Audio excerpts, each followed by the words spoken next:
we met each other, I think, under difficult circumstances.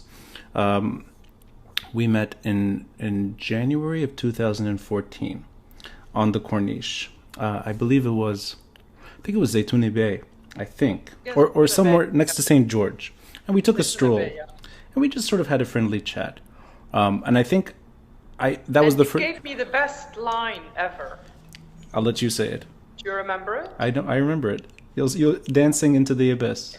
Lebanon is dancing into the abyss, and look where we are now. Yeah, and that was 2014, and I remember hearing the broadcast later. I think it was BBC Radio, BBC World Service, if I'm not mistaken.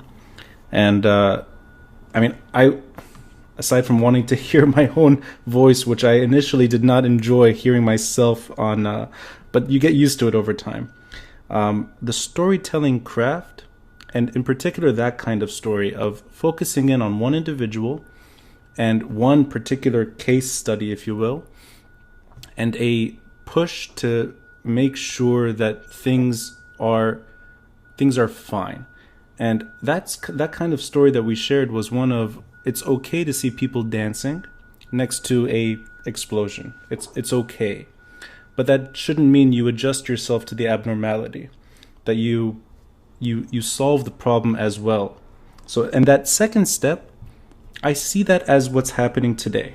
That it took a long time, but there is an impatience today with the abnormality, because Lebanon has changed economically.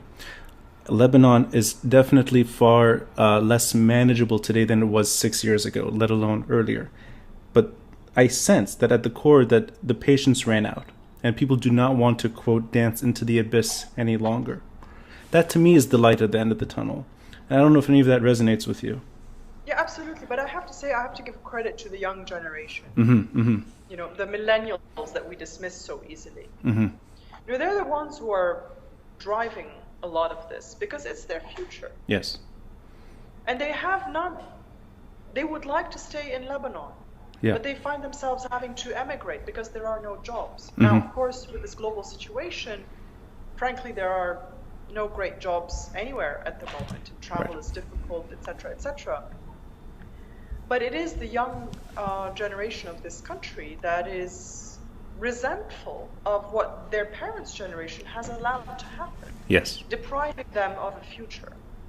And it's, you know, the Greta Thunbergs in Europe that are calling to action on climate change because they're like, you know, you've had a great life, but we are going to have to live with the consequences of all your excesses and, Right. you know, deforestation and rising temperatures, and etc. So I think it's not just an impatience; it's a wake-up call by a young generation that sees no future Yeah. in a country that they actually love. Right. And Right. it's unfair. It's unfair.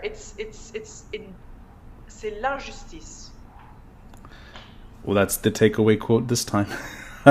Maybe it's your turn.